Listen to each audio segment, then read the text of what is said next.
¿Qué tal? ¿Cómo están? Sean ustedes bienvenidos, bienvenidas a nuestra tercera sesión de este módulo, Fundamentos Bíblico-Teológicos del Pensamiento Social Cristiano.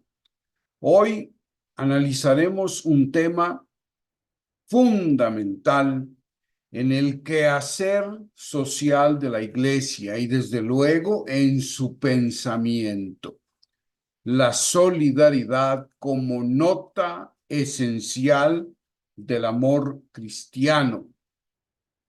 La compartición de los panes y los peces y la alegoría del juicio a las naciones serán los textos fundamentales a partir de los cuales reflexionaremos sobre este fundamento.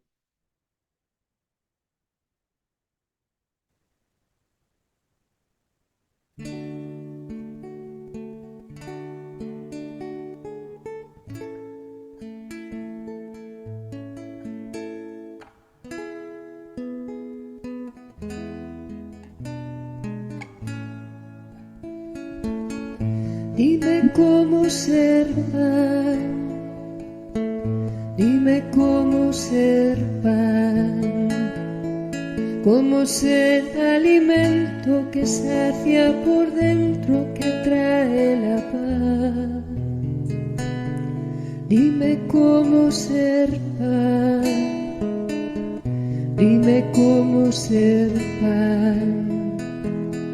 Dime cómo acercarme a quien no tiene aliento, a quien cree que es cuento el reír, el amar. Dime cómo ser pan.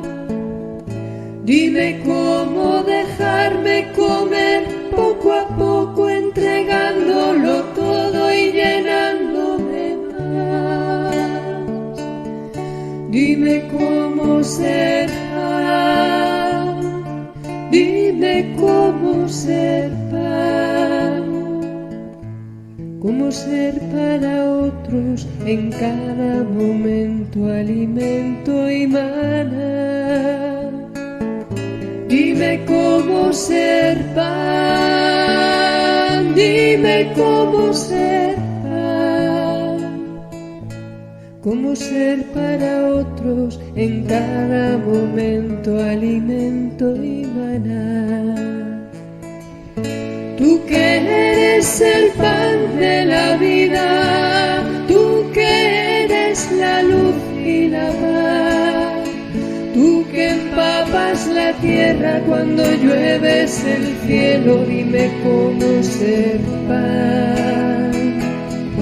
Tú que haces de mí tu reflejo, tú que abrazas mi debilidad, tú que sacias mi hambre cuando vuelvo de lejos. Dime cómo ser pan.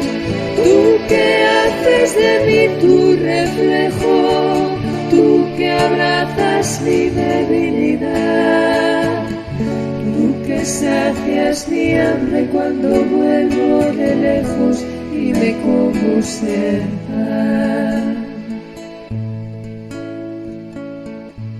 Dime cómo ser pan, que cura la injusticia.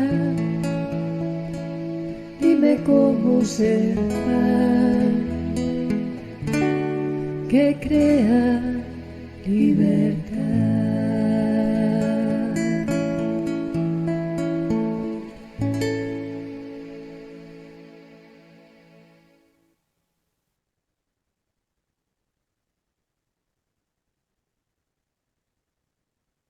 Muy bien. La solidaridad entonces como nota esencial del amor cristiano. La solidaridad es, en primer lugar, y tenemos que reconocerlo así, una nota esencial e irreductible de ese amor que es fundamento del pensamiento social cristiano y de la acción social, de la transformación social del cristiano, que es impelido, que es pulsionado por la experiencia del amor de Dios para llevar ese mismo amor a los demás a través de la transformación social. Y la solidaridad es una nota esencial de ese amor. La fraternidad, podríamos llamarlo de otra manera. En nuestra sociedad, desafortunadamente, hay una ideología que parte de una manera específica de entender al ser humano, que es el individualismo. ¿Qué es el individualismo? En términos muy sencillos, pues es esta ideología que lleva a concebir al hombre como un ser aislado, como una entidad sin relación ontológica al otro, ontológica y existencial. Es decir, que los seres humanos son como islas independientes que cada una en sí misma tiene más o menos las cualidades y potencialidades necesarias para poder alcanzar su pleno desarrollo. Y el otro es simplemente un objeto a través del cual yo obtengo algunas cosas que me satisfacen, mis búsquedas, mis anhelos, mis deseos, ¿verdad? Generalmente egoístas. El individualismo es profundamente egoísta, centrado en el yo. Los otros son objetos, no sujetos. Objetos que están allí para el uso y desuso arbitrario del yo. Eso es el individualismo, ¿no? La relación con el tú no existe. Es más, no existe la categoría del tú. Todos son yoes, digámoslo de alguna manera. Objeto de mi uso y desuso y por lo tanto de mi descarte cuando pues ya no encuentro en ese objeto cosas que a mí me convengan. Y entonces puedo descartar perfectamente a ese objeto, que es reducido a una cosa. La cosificación es parte esencial del individualismo. En cambio, el cristianismo, partiendo desde luego de la concepción antropológica que brota de Jesús de Nazaret, revelación máxima del Padre, en quien conocemos quién es el ser humano, el personalismo es lo propio del cristianismo. Es decir, la persona es reconocida, el otro es reconocido como un tú, como un sujeto que merece mi reconocimiento, que merece mi respeto, la aceptación de la total diferencia que el otro significa, la acogida de esa diferencia como espacio de revelación, inclusive, como decía el filósofo lituano Emanuel Levinas, en el rostro del otro se muestra mi propio rostro. Es más, el otro es la epifanía, la mostración central y más importante de mi propio misterio. En el encuentro interpersonal con el otro, no solo descubro quién es el otro, le conozco, sino que también entro en un proceso que me lleva al conocimiento cada vez más profundo de mi propio ser. Mi rostro se revela en el encuentro con el tú. Eso es el personalismo. Es lo propio del cristiano. Y entonces, aquí es necesario hacer algunas precisiones sobre algunos conceptos que a veces solemos entender de manera errónea. El personalismo exige el reconocimiento del cuerpo del otro. ¿Pero qué es el cuerpo? El cuerpo, en primer lugar, en el pensamiento semita, en el pensamiento hebreo, en el bíblico, es mucho más que la dimensión física de la persona. El conjunto de moléculas, de células, de órganos, aparatos y sistemas visibles, sensibles de la dimensión física de la persona. Es mucho más que eso. Es mucho más que esto que yo puedo tocar y ver. El cuerpo, podríamos decir, es la personalidad del ser, la personalidad, es decir, la forma concreta en la que se planta el sujeto de cara al mundo, la forma de relacionarse. El sujeto en cuanto se relaciona y se comunica, eso es el cuerpo. En el individualismo, lo que existe es un cuerpo carnal, como le llama Pablo, es decir, un ser, un sujeto egoísta, cerrado sobre sí mismo y por lo tanto cerrado a la trascendencia, ¿verdad que sí? Porque en el cristianismo la trascendencia, es decir, la relación con Dios, viene mediada necesariamente por la relación con el tú. Y una relación vivida de una manera específica, a través de una relación interpersonal o significativa, no una relación mercantil o utilitarista.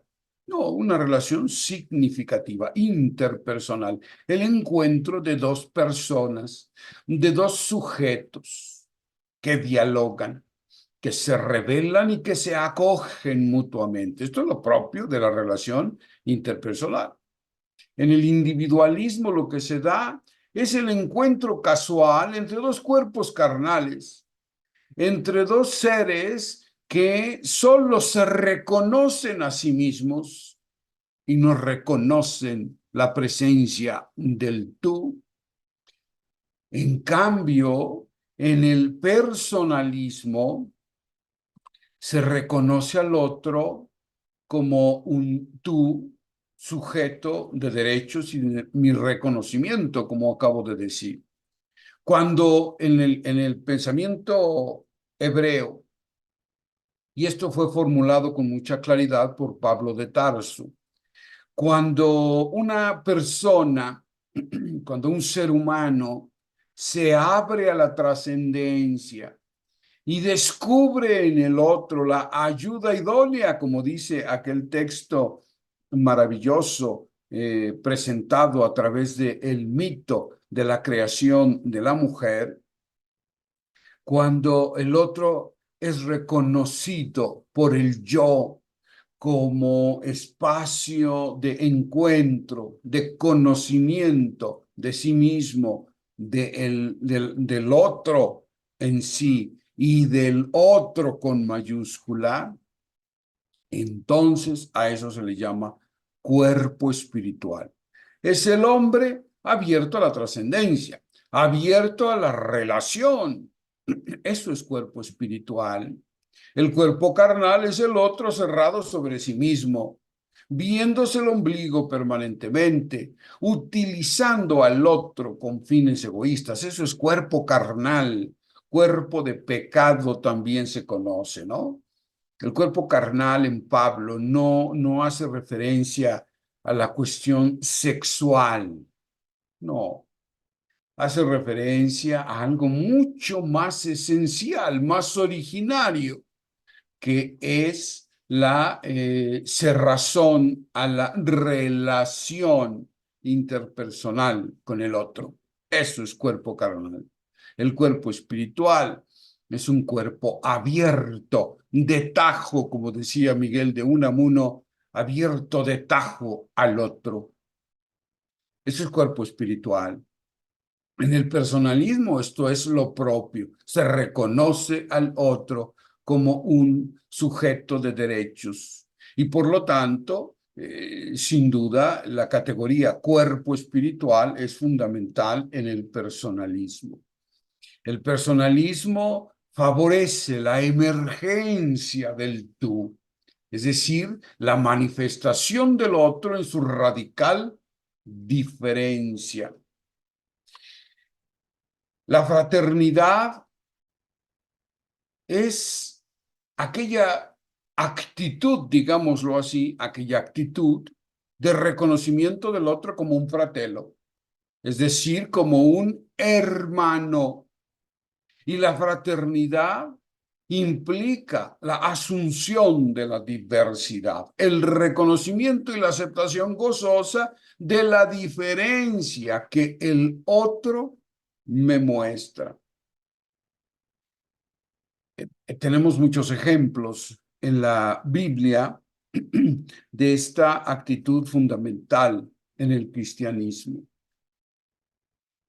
La fraternidad es desde luego también solidaridad en el sufrimiento, en la necesidad de ese tú. El buen samaritano, por ejemplo, ¿no? Esta hermosísima parábola en la cual se nos muestra esta realidad de la fraternidad como esencial de la espiritualidad cristiana. Recuerdo, no es necesario que yo les recuerde aquí toda la parábola, solamente algunas notas esenciales, ¿no? Los que deberían, entre comillas, ¿verdad? Los que deberían ser los primeros en reconocer a Dios en la presencia del otro, en el que sufre, por el motivo que sea, es decir, los profesionales de la religión, fariseos, escribas, doctores de la ley, ante esta persona que sufre, pasan de largo porque consideran que es más importante la prescripción religiosa o el culto que la persona sufriente. Es más, a la persona sufriente la ven como un obstáculo para la vida religiosa, que según ellos, esa vida religiosa es la que les garantiza la relación con Dios. A través de esta parábola, Jesús invierte totalmente los valores.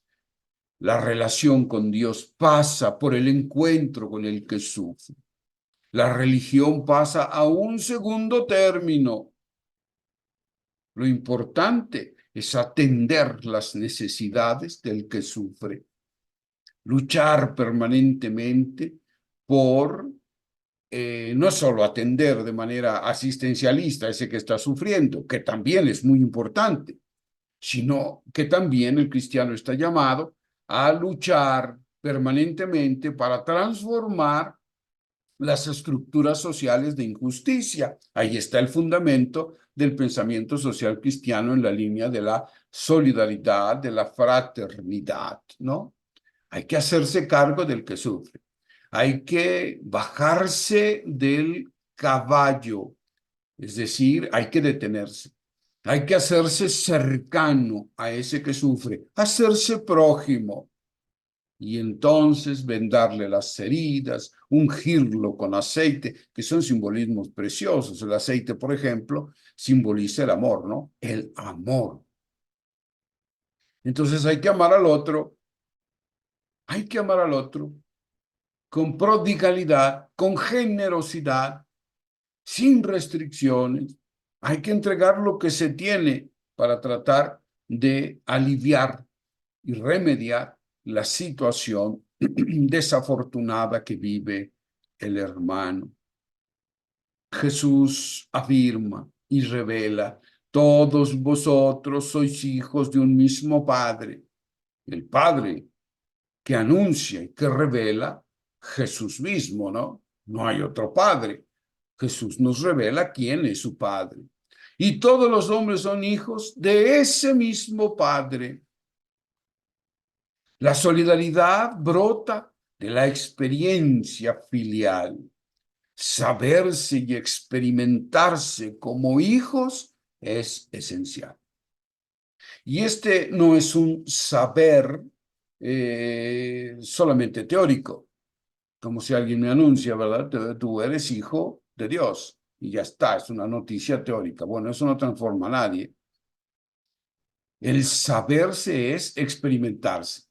En el pensamiento bíblico, conocer hace referencia no a un dato teórico, sino a una experiencia de vida. Es necesario experimentar a Dios como Padre, como ese Padre que nos revela Jesús, no otro. Un Padre misericordioso, un Padre tierno, un Padre permanentemente preocupado por el bien de sus hijos, ¿no? La compartición de los panes y los peces. Hablemos un poco de este texto que nos muestra este elemento fundamental de la solidaridad. Los relatos de milagro, más que descripciones de prodigios realizados por Jesús, los relatos de milagro son narraciones que nos invitan a reconocer los gestos proféticos realizados por Jesús, gestos proféticos que anuncian la irrupción del reino. Los milagros son esos, signos del reino. Jesús no hacía milagros para demostrarle a la gente su poderío. No, él hacía milagros para mostrar la irrupción definitiva del reino en la historia. Entonces hay que ir más allá de la historicidad de esos relatos y preguntarnos el significado de los elementos simbólicos de esos textos. Recuerden ustedes que los hebreos, los semitas, discurren a través de un lenguaje plástico. Y entonces los símbolos son muy importantes para entender el mensaje. En primer lugar, Jesús ve a esa muchedumbre, es decir, se compadece y sana. El ver de Dios es una acción que brota del estremecimiento de las entrañas de Dios. Splagnisomai es el verbo que describe lo que sucede a Jesús cuando se encuentra con personas desafortunadas, con personas sufrientes por cualquier motivo. Es un estremecimiento en las entrañas que le impele a ir al encuentro de esos necesitados. Entonces Jesús ve, es decir, se compadece y por lo tanto sana, es decir, busca la solución a la problemática que aqueja al que sufre. ¿Qué busca esa muchedumbre? Esa muchedumbre busca, según el texto bíblico, satisfacer el hambre en dos sentidos. En primer lugar, el hambre de la palabra. No solo de pan vive el hombre, sino de toda palabra que sale de la boca de Dios, dirá el mismo Jesús. Esa muchedumbre busca la palabra de Jesús, porque esta es una palabra liberadora. Y el pueblo sufre no solamente porque tiene hambre física, el pueblo sufre porque necesita la palabra, necesita ser liberado por esa palabra, por esa exusía, por esa autoridad que solo Jesús tiene. Eso es lo que busca la muchedumbre. Y el hambre física, desde luego, también ha de ser saciada, pero no es lo más importante en el texto. Forma parte de la liberación, porque la liberación que trae Jesús es una liberación integral, pero no puede quedarse en esa la liberación. La incapacidad de los discípulos para dar de comer a la gente manifiesta esta actitud de la iglesia que se rehúsa por falta de fe, ¿verdad? Porque no cree que lo que tiene ella y que le ha sido dada por el mismo Jesús baste para dar de comer a las multitudes. Dadles vosotros de comer, dice Jesús. No importa que piensen ustedes que no tienen lo suficiente para satisfacer el hambre de las multitudes. Es su obligación, es decir, la obligación de la iglesia, es darle de comer a la multitud. Y claro, lo único que tiene esa iglesia, esa comunidad cristiana, son 5 panes y 2 peces. Y aquí tenemos que entender el simbolismo numérico. 5 panes hace referencia a la ley, así como la Torá son los primeros 5 libros de la ley.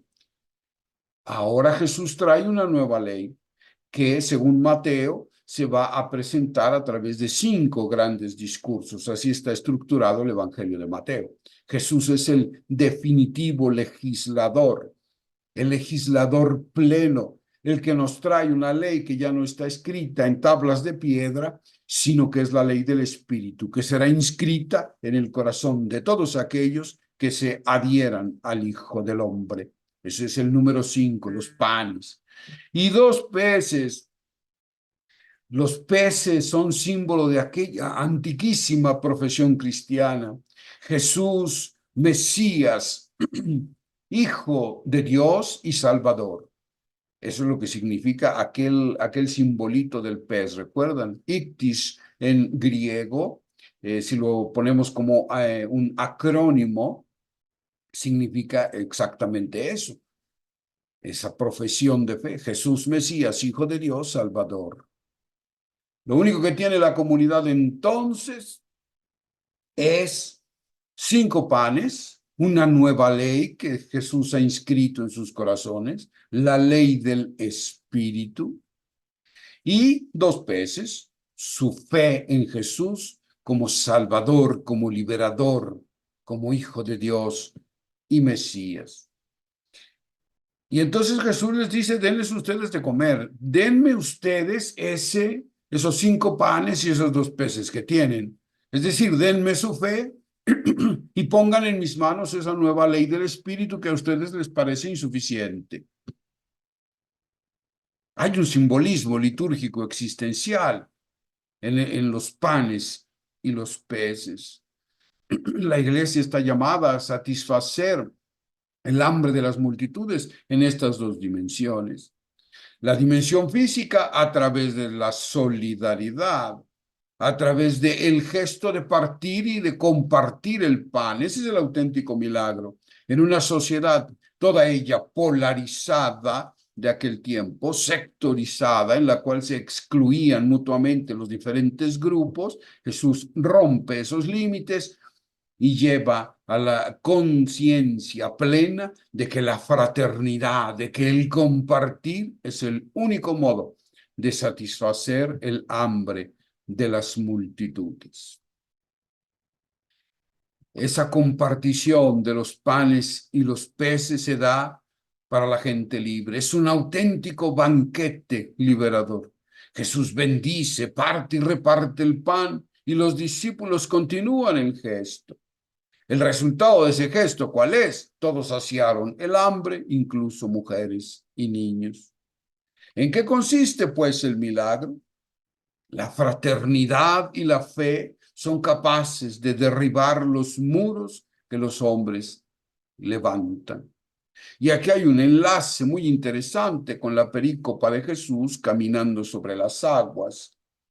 No nos da tiempo, desde luego, en este brevísimo video, de analizar a fondo esa perícopa, ¿no? Jesús camina sobre las aguas. Como los discípulos no son capaces de aceptar que la solidaridad y la fraternidad son la solución para satisfacer el hambre profunda de las multitudes, entonces son incapaces de enfrentar exitosamente los embates del mar, es decir, del mal, de todo aquello que se opone al proyecto de Dios tal como se nos manifiesta en Jesús. Por eso se nos presenta a los discípulos en la barca sin Jesús. Por eso están a punto de naufragar, porque Jesús no está allí, porque ellos no tienen fe, porque no acaban de adherirse al proyecto liberador de Jesús. Y finalmente, una mención a la alegoría del juicio a las naciones, en donde quien se presenta como juez es el Hijo del Hombre. Es un juicio sobre la historia humana. Hay símbolos muy interesantes en este pasaje. Las ovejas y los cabritos son símbolos. Recuerden, esta es una alegoría referida a las naciones, es decir, a los paganos. No se está hablando del pueblo cristiano, se está hablando de los paganos. ¿Cómo serán juzgados esos paganos?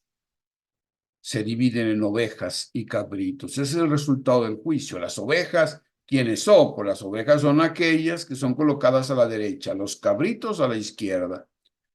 ¿Por qué las ovejas van a la derecha y por qué los cabritos a la izquierda? Por un solo criterio aplicado por Jesús: la asistencia a aquellos que sufren, porque asistir a los que sufren es asistir a Jesús. Jesús está indefectiblemente unido a los sufrientes del mundo. Este texto nos invita a vivir una espiritualidad de la compasión y la solidaridad. Jesús se identifica con esos que sufren. Atenderlos a ellos es atender a Jesús. La relación con Dios pasa, pues, por la atención al hermano que sufre. Pues les agradezco muchísimo su atención. Espero que se encuentren ustedes muy bien y nos estaremos encontrando, Dios mediante, en próximas ocasiones. Cuídense muchísimo. Hasta luego.